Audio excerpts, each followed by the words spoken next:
അതായത് ശരത്തെ ഇവിടെ പഞ്ചാബിൽ പവർ കട്ട് ഉണ്ട്, രാജസ്ഥാനിൽ പവർ കട്ട് ഉണ്ട്. അത് കേരളത്തെക്കാൾ കൂടുതലാണ്. ഇതാണല്ലോ ശരത്തിന്റെ അതാണെങ്കിൽ എന്റെ മറുപടി ഇതാണ്. അല്ല, ഞാൻ അങ്ങനൊന്നും അല്ല പറഞ്ഞേ. ശരി, കേരളത്തെക്കാൾ കൂടുതലാണെന്ന് അത് ഒരു വക്കീല് ബുദ്ധിയാണ്, അത് കൈവച്ചാ മതി. ഞാൻ പറഞ്ഞ അങ്ങനല്ല. കേരളത്തെക്കാൾ കൂടുതലാണെന്ന് പറഞ്ഞാൽ കേരളത്തെക്കാൾ കൂടുതലാണെന്ന് പറഞ്ഞാൽ കേരളത്തിൽ പവർ കട്ടിൽ ലോഡ് ഷെഡിംഗ് ഉണ്ടെന്നും ഈ കേരളത്തെക്കാൾ കൂടുതൽ അവിടെ ഉണ്ടെന്നാണ് അതിനെ വ്യാഖ്യാനിക്കാൻ തൗഫീഖ് ശ്രമിച്ചത്. ഞാൻ പറഞ്ഞ അങ്ങനല്ല. കേരളത്തിൽ പവർ കട്ടിൽ ലോഡ് ഷെഡിംഗ് ഇല്ല. തന്നെയാണ് ശരത്തെ യാഥാർത്ഥ്യം. ശരി, പറഞ്ഞോളൂ. ശരത്തെ 8-10 മണിക്കൂറാണ്. എത്രയൊക്കെ ഇല്ല എന്ന് നിങ്ങൾ സ്ഥാപിക്കാൻ ശ്രമിച്ചാലും ശരി ശരത്തെ ഇങ്ങനെ ഇടപെടാതെ. എന്തായാലും ശരി, നിങ്ങൾ ഇനി എത്ര തന്നെ ഇതാ കേരളത്തിൽ പവർ കട്ട് ഇല്ല എന്ന് നിങ്ങളുടെ ചാനലിലെ കൈരളിയുടെ യൂട്യൂബിലെ താഴത്തെ കമന്റ് ബോക്സിൽ ഒരുപക്ഷെ ഇത്തരം കമന്റുകൾ വരില്ലായിരിക്കും.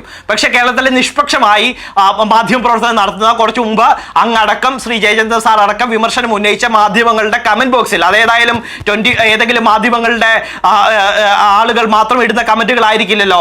ഈ 24 മണിക്കൂറും കേരളത്തിലെ രാഷ്ട്രീയം വീക്ഷിക്കുന്ന ആളുകൾ ഇടുന്ന കമന്റുകളാണ്. അവരുടെ കമന്റുകൾ കൂടി ശരത്ത് വായിക്കാൻ സമയം കിട്ടുമെങ്കിൽ അതിനുകൂടി സമയം ചെലവഴിക്കണമെന്ന് മാത്രം അഭ്യർത്ഥിക്കുന്നു. അപ്പോൾ ശരത്തിന്റെ സംശയം തീരും. ഇനി ശരത്തിന്റെ മധ്യപ്രദേശ്, രാജസ്ഥാൻ സംസ്ഥാനങ്ങളിലും കേരളത്തിലെ സ്ഥിതിയും ഈ സ്ഥിതിവിശേഷങ്ങൾ തമ്മിൽ താരതമ്യം ചെയ്താൽ ശരത്തെ ആ സംസ്ഥാനങ്ങൾ ഒന്ന് തന്നെ എന്റെ അറിവ് ശരിയാണെങ്കിൽ ഞങ്ങൾ ഏതാണ്ട് പവർ കട്ട് ഇല്ലാത്ത കേരളം എന്ന് പ്രഖ്യാപിച്ചുകൊണ്ട് ആ സംസ്ഥാനങ്ങളിൽ കോൺഗ്രസ് ഭരിക്കുന്ന സമയത്ത് ഏതായാലും പരസ്യം ചെയ്തതായി ഞങ്ങൾക്കറിയാം. നിങ്ങളുടെ കാലത്തെക്കുറിച്ച് വിളിച്ചു പറഞ്ഞതിന്റെ അസ്വസ്ഥതയാണ് ഈ കാട്ടുന്നത്. മനസ്സിലായി. എന്ത് പറഞ്ഞാലും അതിൽ പോകാന്നുള്ള യാഥാർത്ഥ്യം. ഞാൻ വരാം, ഇടവേളയിലേക്ക് പോകണം.